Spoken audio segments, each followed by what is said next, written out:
სატანა და მისი მინდევრები. ამიტომ მთავარანგელოზები და მთავარანგელოზთა ეკლესია მოწოდებული არის სწორედ სატანისა და ეშმაკის მოქმედების საწინააღმდეგოდ. და ყველა ეკლესია რა თქმა უნდა, მაგრამ განსაკუთრებით მთავარანგელოზთა სახელობის ეკლესია და მთავარანგელოზი, იმიტომ რომ დანიშნულება დღევანდელ წაკითხულ სახარებაშიც ჩვენ ნახეთ და წავიკითხეთ, რომ უფალი ეუბნება, რომ თქვენ დაგემორჩილებიან კაცთა მტერნიო. ანუ კაცთა მტერნი არიან სწორედ ის ღვაწლის მთესველები, ანუ ეშმაკნი, სატანანი და ასე შემდეგ.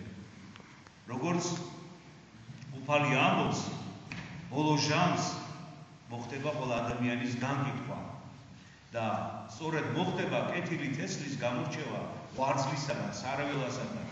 ანუ მანამდე შეეძლოთ ანგელოსებს ეს გაეკეთებინათ, მაგრამ უფლის ბრძანებით ეს მოხდება მხოლოდ ბოლო ჟამს.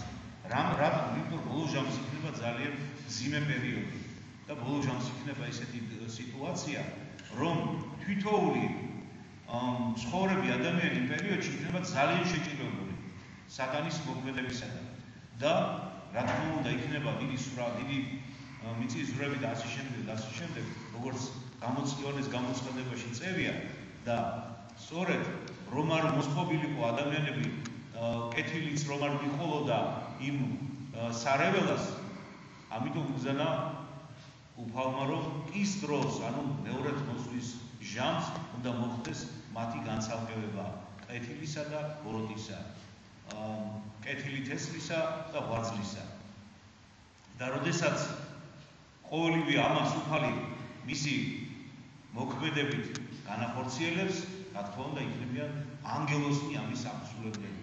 ამიტომ ჩვენ ყოველდღიურად როდესაც ლოცულობთ ამ ტაძარში ვევედრებით ჩვენ ანგელოსებს, რომ ისინი იყვნენ მოწყალენი, რომ ისინი იყვნენ თითოეული ადამიანის მიმართ შემწყნარებელნი და თუკი ჩვენ რაიმე ცოდვა შეგვიძლია და მოვიდანიებია ღვთის წინაშე და რაღაცა გამოგვჩენია ჩვენი უსუსურობის, ჩვენი უბადრუკების გამო, სწორედ მთავარანგელოზებს ეძლევათ იმის ზალა და იმის შემწეობა, რომ განათავისუფლონ ადამიანები ესეთი მდგომარეობისაგან და გამოიხსნა ეშმაკის თაობისაგან.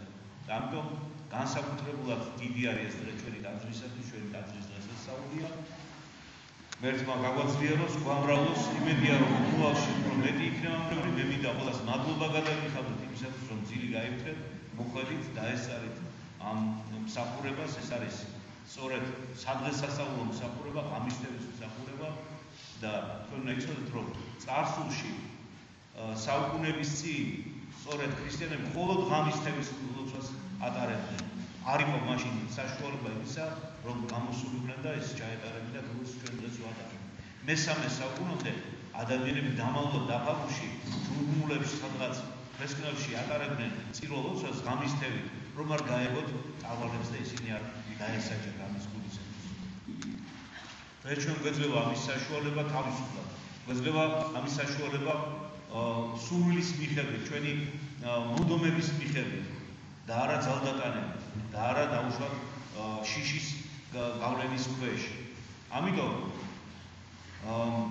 ყველა ადამიანი ვინც ამ ტაძარში დადის და მის მრევლად უწოდება, რა თქმა უნდა, თუცნეული არ არის, თუ ძალიან მოხუცებული არ არის, უნდა ესწრებოდეს აუცილებლად ტაძრის დღესასწაულის დღეს. და დღეს აქ უნდა ალბათ უფრო ნელი ადამიანი უნდა ყოფილიყო, ნელი მრევლი უნდა ყოფილიყო და ტევა არ უნდა ყოფილიყო და გარათაც უნდა მდგარიყო ხალხი.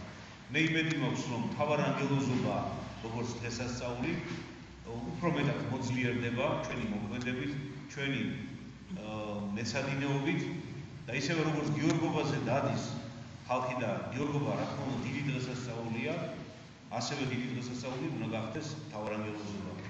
ზოგიერთ კუთხეში ძალიან ასე ვთქვათ დიდ მნიშვნელობას ანიჭებენ, არის კუთხეები საქართველოს, სადაც მთავარანგელოზობას განსაკუთრებით აღნიშნავენ, მაგრამ სამწუხაროდ აი აქ ჩვენს ასე ვთქვათ ყოფა ცხოვრებაში დღევანდელ დღეს თბილისში ნაკლებად ასე ვთქვათ ზეიმობს ხალხი მთავარანგელოზობას.